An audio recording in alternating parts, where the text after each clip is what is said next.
उत्तरी दिल्ली नगर निगम के अस्पतालों के रेजिडेंट डॉक्टरों को पिछले 4 महीने से सैलरी नहीं मिलने से नाराज डॉक्टरों ने राजघाट तक निकाला मार्च। बापू की समाधि पर जाकर की प्रार्थना।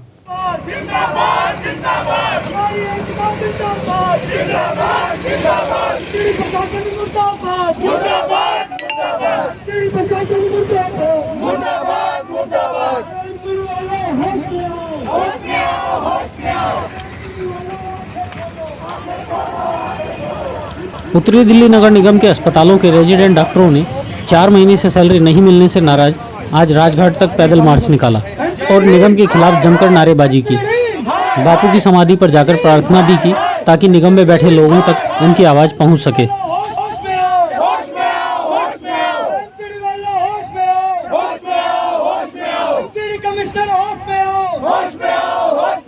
आर्थिक संकट से जूझ रही उत्तरी दिल्ली नगर निगम की मुश्किलें खत्म होने का नाम नहीं ले रही है। निगम के अस्पतालों में रेजिडेंट डॉक्टर लगातार पिछले दिनों से 4 माह से सैलरी नहीं मिलने से नाराज हड़ताल पर बैठे हुए हैं।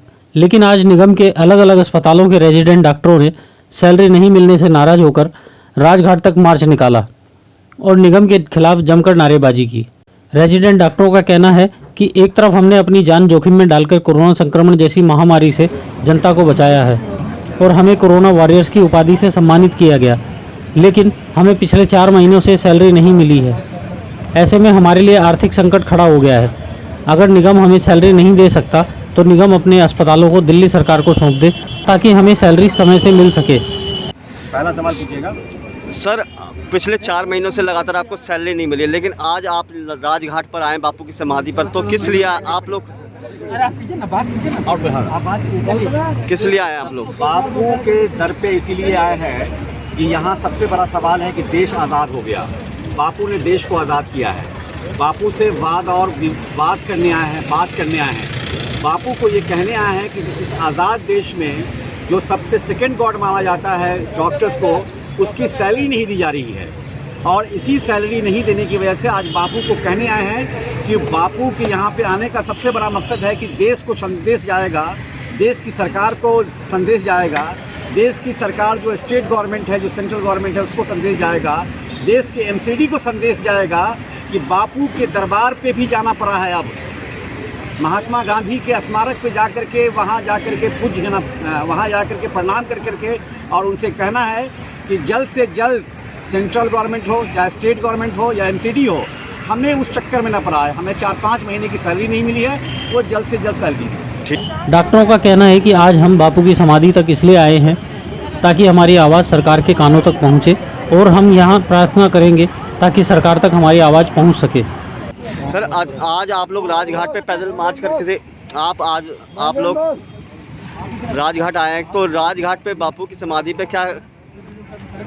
देखिए, बापू की समाधि पे हम लोग इसलिए आए हैं कि उनको हम लोग यहाँ दर्शन करने के लिए आए हैं और सरकार को ये संदेश देने आए हैं कि हमारा जो समस्या बहुत गंभीर है और इस कोरोना काल में जितने भी हेल्थ वर्कर्स हैं, सफाई कर्मचारी हैं, टीचर हैं, जो भी हैं, उन लोगों ने पूरी मेहनत से देश की सेवा की है और हमारे प्रधानमंत्री भी काफ़ी जो तारीफ़ किए हैं, लेकिन एक तरफ हम लोगों को वेतन नहीं मिल रहा है और दूसरी तरफ सम्मान दिया जा रहा है, करोड़ों खर्च किया जा रहा है, पुल बसाया जा रहा है। तो ये गंभीर समस्या है। हम लोग चाहते हैं कि केंद्र सरकार या दिल्ली सरकार, देखिए सरकार दिल्ली सरकार हो या केंद्र सरकार हो, हम लोग आम जनता भी है, वोटर्स भी है, तो हम लोग ये चाहते हैं कि ये सरकार इस मुद्दा को गंभीरता से ले और जल्द से जल्द हमारा जो परमानेंट सोल्यूशन कुछ निकाले और हम लोग चाहते हैं कि जल्द से जल्द जो है हम लोग काम पे लौटे, लेकिन हमें मजबूर किया जा रहा है। देखिए, हम लोग 3 महीने तक हम लोगों ने स्ट्राइक नहीं किया, हम लोगों ने हमेशा एमसीडी का साथ दिया है। अभी जो आपकी स्ट्राइक है वो पेन डाउन स्ट्राइक है या परमानेंट स्ट्राइक है? नहीं, ये हमारा जो है हमारा जो स्ट्राइक आपको जोड़ देना चाहता हूँ। इंडेफिनिट स्ट्राइक है, ये इंडेफिनिट स्ट्राइक है। जब तक हमारा जो मांग पूरा नहीं किया जाएगा हम लोग स्ट्राइक पे कंटिन्यू रहेंगे। लेकिन हम लोग चाहते नहीं हैं, लेकिन सरकार जो हमारा जो मुद्दा को जो गंभीरता से नहीं ले रही है। दूसरी बात कि एमसीडी के पास फंड की कमी है, तो अगर एमसीडी के पास फंड की कमी है, अगर हॉस्पिटल्स को रन नहीं करा पा रही है तो वो दिल्ली गवर्नमेंट को हैंड ओवर करे। दिल्ली गवर्नमेंट तो आगे आ रही है, वो तो चाहती है कि हम टेक ओवर करें। तो अगर फंड का कमी है तो हैंड ओवर करना चाहिए, लेकिन ये एमसीडी भी जो है अपने हाथ पीछे वो जो है खुलकर जो आगे नहीं आ रही है। ठीक। और वो अपना समस्या, जो भी समस्या वो खुल के नहीं बता रहे। दिल्ली सरकार और निगम के बीच फंड को लेकर लगातार आरोप प्रत्यारोप लगाए जा रहे हैं, लेकिन दिल्ली सरकार और निगम की इस लड़ाई में सबसे ज्यादा अहित कर्मचारियों का हो रहा है। Bureau report, RS news, Delhi. नहीं